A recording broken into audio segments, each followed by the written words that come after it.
Alam nyo ba, matagal kong pinag-isipan kung bibiling ko tong Osmo Pocket. Ang parati ko kasing ginagamit sa pagbablog ko sa Raon, sa Quiapo, at saka sa pet market ay yung aking GoPro Hero 12.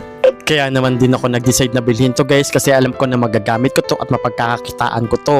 Investment nga ni, so magagamit ko to pag mag-affiliate ulit ako sa aking TikTok, Facebook at saka sa YouTube. Napakaganda rin kasi talaga ng camera ng Osmo Pocket 4, especially yung gimbal niya. Pwede mo gamitin to outdoor sa pagbablog o kaya sa pag-food vlog. Kaya naman talagang worth it na worth it to, especially kapag may kukunan kang isang bagay, talagang ang bilis ng autofocus nito. Kaya naman, ayan, nabutol na naman tayo.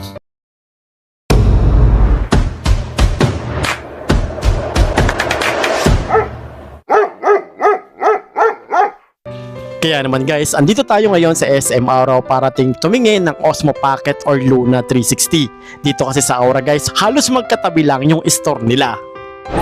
Hi everyone guys, so nandito tayo ngayon sa SM Aura para bumili ng camera. So yung bibili nating camera dito guys, yung DJI Pocket 4 o kaya DJI 4P, ganon. So dito tayo sa SM Aura. Pagpasok ko nga rito guys, chinek ko na agad kung magkano nga ba yung presyo rito ng mga Osmo Pocket. May mga Pocket 3, Pocket 4 at saka 4P. At nung nakita ko nga yung presyo ng Osmo Pocket 4P at saka 4, talaga namang agoy, parang mag-isang buwan yata tayong magdidildil ng asin. At buti na lang dito sa SM Aura ay hindi available ang 4P dito. At 4 na lang talaga yung kinuha ko. Sige kuya, unboxing mo na yan. May nag-ano pala ako guys, DJI na ako Pocket Osmo. So ayan. Unbox na po natin. From GoPro, DJI naman tayo ngayon. So ito guys, binayaran ko ng 27,990. 990. Yung inclusion niya guys, ayun may bag naman siya. So okay naman.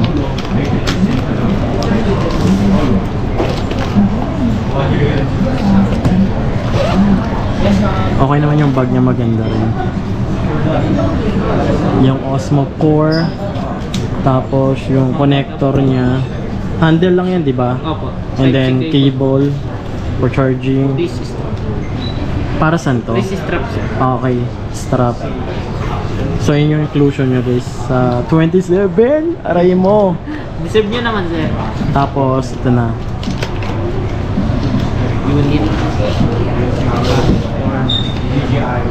Ito na yung DJI Pocket 4 guys. Okay. Hindi ko na ikabit yung mic natin.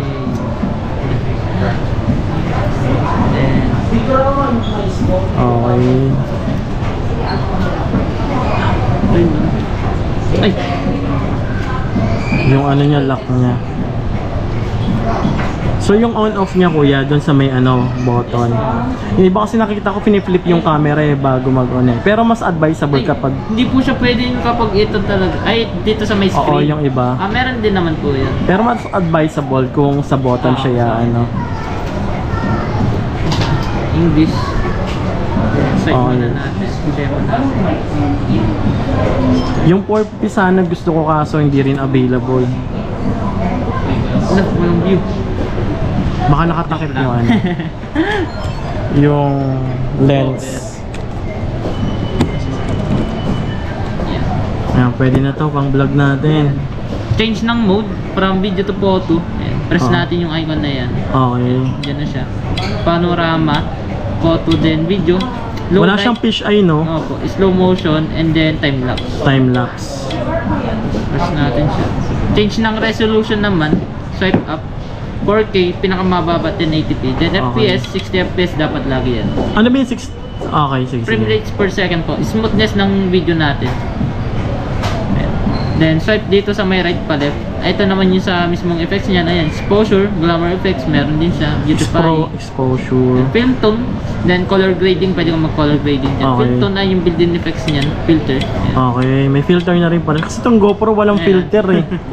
Ayan. Mukha na rin akong aswang dito pag nag-film ako eh. Pero kung gusto nyo nakaset na talaga siya, automatically. Pro na talaga, okay. So pwede ko siya i-adjust pa. Then, dito sa my left, swipe natin pa right. Ito yung sa mismong pag-view ng image, then mga Okay. photo, Paano? then video. Paano ulit? confirm natin. So, Okay. set natin siya pa ganyan. Dito nyo mache-check yung mga photo din video. Yung videos. Swipe down. Customs, ayan. Ito yung nakaset na mismo for Okay. video, for vlogging, ayan. Wala na kayong babaguhin dyan. Okay. And hand gesture, meron siya. Hand control. Okay. Ayan siya. Palm. And V-sign, meron din siya. Kaya na lang mismo magsaset niya. Setup. Yan. Then, orientation naman yan. Meron siyang portrait, landscape din auto. Ayan. Speed naman sa mismong gimbal natin. Meron siya dyan sa subject natin. Mabilis na subject. Sakto lang yung bilis ng subject. Then, ito mabagal. Yung default lang siguro, no? Yan. Gimbal, yan. Sa gimbal modes naman natin, meron siyang follow. Tilt lock. Ayun yung hindi ganun kagalaw yung mismong ano natin. Gimbal. Ayun lang siya. Then yan. FPV, first person view. Na pang ano yan.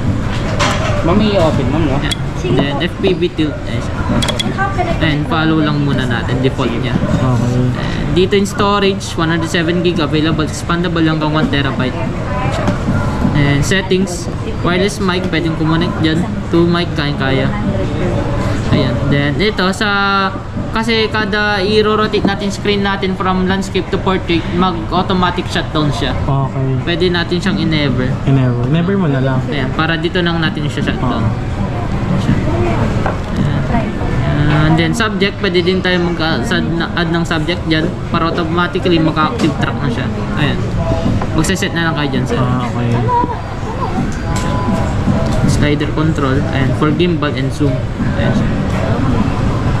Custom button, ayun dito sir. Ayan yun. Single press, meron siyang quick capture. Ayan. C1 quick capture. Yung si quick capture. Ah, Tapos yung sa kabilang side niya. ayan. Ito sir, for zoom in. Ano siya? Zoom in, zoom out. Zoom in, zoom out. Tapos, single press yan, quick capture, pwede yan. Double press, pwede ulit kayo mag-set dyan. If gimbal recentered siya or rotate gimbal naman, gagawin niya. Ayan siya. Okay. Kaya nang mismo mag-set din yan sir. Yan. Fill light, meron na rin siya dyan. Ayan. Then, joystick speed, pwede siyang palitan. Then, pwede siyang i-gimbal calibration. If din siyang i-gimbal calibrate niya siya. Brightness, pwede din. Ayan. Sounds, pwede rin. Meron din siyang grade para for reference natin siya pag magte-take tayo ng video or photo. Mas accurate. Ayan. And then, yun lang naman po. Okay. Natin siya. Tapos yung isa, Ayan siya. analog. Ito. For moving parang naman. moving lang siya ng na siya. camera. And also, pwede din siya naman pang smooth na zoom in. Okay. To switch Paano naman. gagawin yung zoom in na smooth? Ito. Pe-press nyo lang siya. Okay. Yan. Switch siya. Zoom Ayan. in. Ito. Pag mag-switch kayo pang zoom, press nyo Okay. lang ulit na ganyan. Ayan. Switch na siyang ganyan. Zoom. 4 time zoom. Ano kayo ma'am? Sige. Unboxing? Press nyo lang ulit. 14. Unboxing po ba kayo? Press this one to selfie mode. Okay na lang mag-ano. Okay. Ako na lang. Mas ano siya na malinaw yung ano niya. Okay ka na siya. Kumpara sa ano. Okay na. Active track, double press. Mas malakas kumain kapag naka 4K video, di ba? Opo. Pero yung sa quality kasi mas maganda, mas ma-appreciate nyo. Yung 4K video. Mabilis kasi mapuno kapag. Ayun. Okay. Sumusunod lang siya. To disable, one press. Tapos pag i-enable ko siya, active track, tilt ko lang yung screen. Double press nyo lang yung sa Okay. subject. Color. So yun na guys, meron na tayong Type-C nabiling cable and 3.5 mm Ayan. jack. camera. Yun lang naman sir, need yung malaan dito. Okay na. Okay, sige. Tapos pag Try off muna ko, natin sa phone nyo. Dito lang din. Long press. long press din. Ay, yung ano pala, mic ko pala, ano ba Ayun, siya? connect natin sir. Kasi kapag nag-i-interview ako sa mga Yung mga client niya sir. try mo nga. Type-C yun. Kasi ang gamit ko, dito ko rin binili yan yung ano na yan, Sir. DJI. Yung mic mini. Oo. Compatible ba siya? Pwede ba dalawa yung ko-connect sa Pwede. ano? Ako na rin para to. Yun, ganun. Talagang ano niya. Ang dalawa na siya. Ang pwedeng marami si Mike. Mic 3. Ah, dyan pala nilalagay yan. Connected na yung mic pag solid green. Solid green.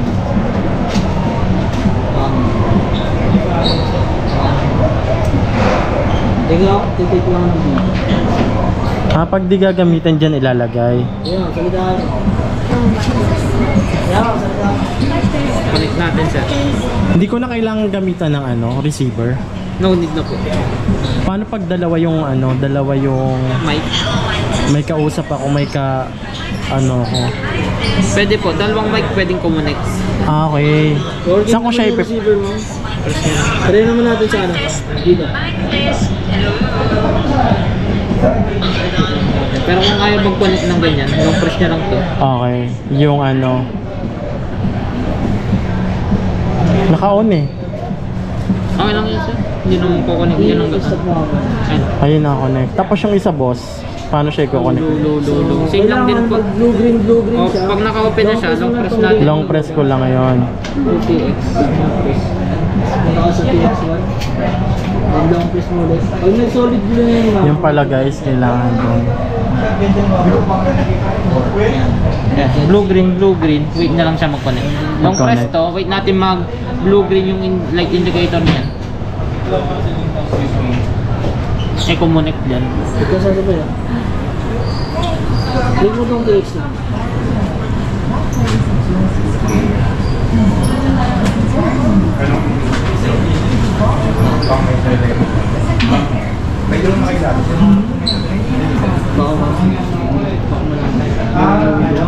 Ito connect na to. Low. Okay. Saan ka pumasok nun kuya para i-connect yung mic? Settings natin. Sige nga. Settings. Saan ka balik back mo nga kuya ba? Ayan, paano pumunta ng settings? Ah, Settings. settings, Wireless mic. wireless mic. Tapos ayan. Low. Ayun na na siya. So naka-connect na siya. Low. So ganun pala mag-connect. So dalawa na yan, pag nag-interview ako pwede na rin Pwede sa na. Okay. Automatic. Okay naman siya, working. Okay naman boss. Then, turn off ko na ulit sir. Hindi kahit wag mo na i-turn off kasi papasok naman yan dun. Turn Kailan off ko ko ba na. i-turn off to? Turn off ko na sir. Ah, ito okay yan. Yun lang no, long press, Lipat mo na naman siya sa turn off. receiver. Ganun lang ulit gawin. Then, balik natin pinaka-gimbal clamp niya. Ito, gimbal clamp. May mga nabibili naman na gimbal na di ba? Oh, Yung mga third party. casing. Yung mga ano mo. Ngayon, pabalik na natin sa loob. So, meron na tayong nabilang bagong camera. Diyos mio, ubos na naman. Isang linggo tayong walang kain. No. Saan pa siya yun? Name contact number sa ito.